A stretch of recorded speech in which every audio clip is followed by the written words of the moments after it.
Assalamualaikum warahmatullahi wabarakatuh. Alhamdulillah, salatu wassalamu ala rasulillah wa ala alihi wa sahbihi wa mawala. Allahumma salli ala sayyidina Muhammad wa ala ali sayyidina Muhammad. Kawan-kawanku di penjuru dunia, apa kabar kalian?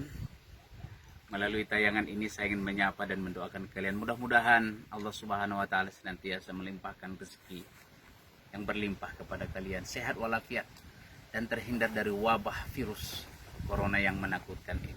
Amin ya Allah ya rabbal alamin. Di hari yang kedua di bulan suci Ramadan ini kita kembali melanjutkan mengupas buku yang sederhana, Bunga Rampai Menggapai Kesalehan Sosial.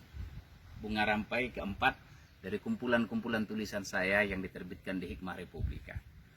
Kali ini saya ingin menyampaikan satu topik yang sangat menarik, yaitu kebangkrutan hakiki. Hadis ini sahih dari Bukhari Muslim yang sering kali disampaikan para ustadz, para tuan guru kita, yakni ketika baginda Rasulullah SAW bertanya tentang siapa orang-orang yang bangkrut, yang pailit, yang rugi total, yang hancur urusan bisnisnya. Para sahabat yang ditanya itu, Rasulullah bertanya, "Atadaruna manil muflis?" Kalian tahu siapa orang yang bangkrut itu? Para sahabat tentu ukurannya berbeda dan menjawabnya dari aspek kekayaan, tidak punya dirham, tidak punya kekayaan, tidak punya perhiasan. Nah, Rasulullah dalam hadis ini cukup panjang dijelaskan bahwa orang yang bangkrut itu orang yang punya nanti di hari kiamat datang dengan pahala sholatnya, puasanya, zakatnya, hajinya, tapi pada saat yang sama juga datang ia membawa dosa-dosa kepada orang lain. Ia suka menceritakan keburukan orang, mengambil hak orang lain, melukai hati orang lain, menipu, korupsi, dan dosanya itu jauh lebih besar daripada pahalanya. Nah, itulah orang-orang yang bangkrut. Dalam buku yang saya tulis ini, saya simpulkan ada 4 macam kategori manusia seorang muslim yang beribadah itu. Antara ibadah ritual dengan ibadah sosial. Jadi, sholatnya, puasanya, itu adalah ibadah ritualnya kepada Allah.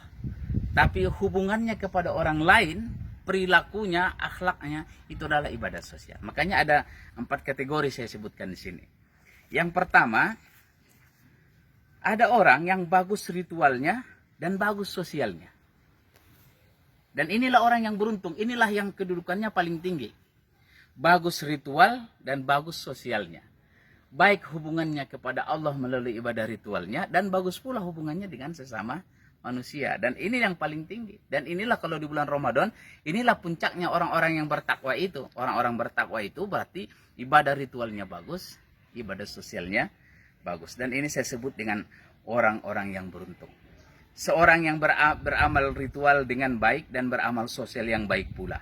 Tidak berdosa sosial, walaupun bersalah namun segera memperbaikinya. Inilah yang pertama.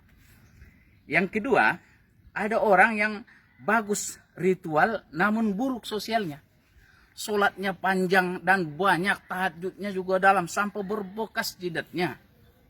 Baca Qur'annya berapa kali khatam, bacaannya fasih. Umrohnya berkali-kali, hampir setiap bulan naik haji setiap tahun. Tapi buruk sosialnya. Nah, ini yang disebut dengan orang yang bangkrut tadi itu. Orang yang muflis itu adalah orang yang ritualnya baik tapi buruk sosialnya. Dan ini orang yang paling merugi, bangkrut dia. Kenapa? Karena dia menduga dengan ibadah ritualnya, dia justru masuk surga. Padahal dia lupa, dosanya kepada orang lain jauh lebih banyak daripada pahala ibadah ritualnya. Dan ini sangat berbahaya. Nah, itu yang kedua. Yang ketiga, ada orang yang buruk ritual tapi bagus sosialnya.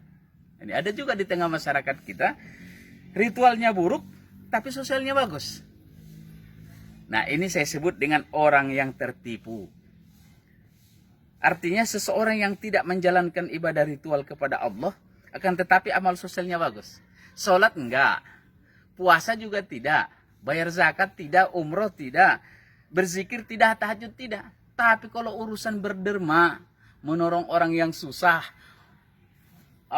kalau ada orang kematian, ada orang kesulitan, pokoknya kalau urusan sosialnya dia top. Tapi kepada Allahnya dia tidak. Nah, ini namanya orang tertipu. Orang mungkin menyebutnya orang baik. Masyarakat, oh dia orang baik. Dia orang dermawan, tapi dia tidak taat kepada Allah. Ini orang-orang yang tertipu, dan ini berbahaya. Dan yang keempat adalah buruk ritual dan buruk sosialnya. Inilah yang paling parah, inilah yang paling rendah. Orang yang buruk ritualnya dan buruk sosialnya. Dia kepada Allah tidak taat, kepada manusia dia zolim, dia maksiat, dia ingkar. Artinya apa? Hubungannya kepada Allah buruk dan hubungannya kepada manusia juga buruk. Dan inilah orang-orang yang durhaka kepada Allah dan zolim kepada manusia. Dan ini adalah orang-orang kafir itu.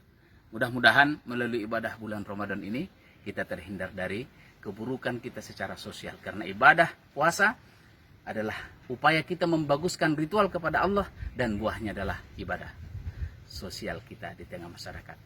Terima kasih. Wabillahi taufiq wal hidayah. Assalamualaikum warahmatullahi wabarakatuh. Horas.